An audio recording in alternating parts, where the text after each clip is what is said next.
আসসালামু আলাইকুম ওরহমতুল্লাহি ওবরাকাতুহু। প্রিয় ভাই ও বোনেরা, আপনি কি জানেন শবে বরাত মানে আসলে কি? এই রাত কেন এত গুরুত্বপূর্ণ?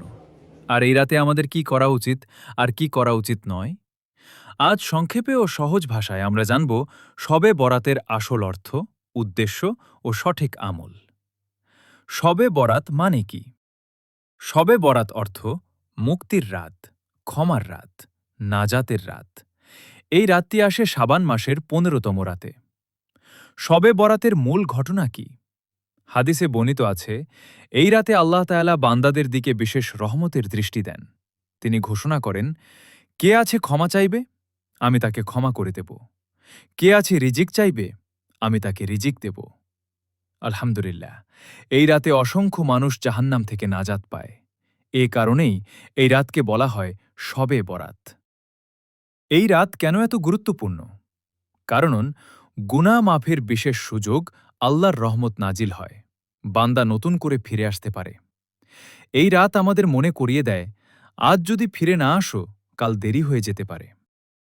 এই রাতে কি করা সবচেয়ে ভালো?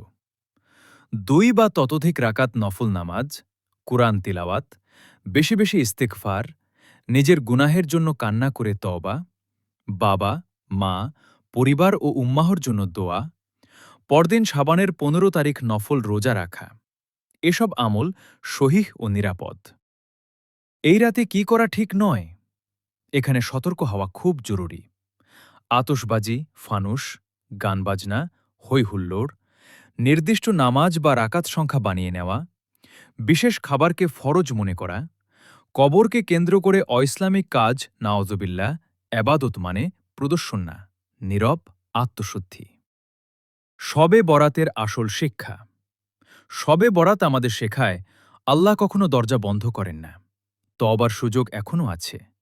আজ বদলালে ভবিষ্যৎ বদলাতে পারে।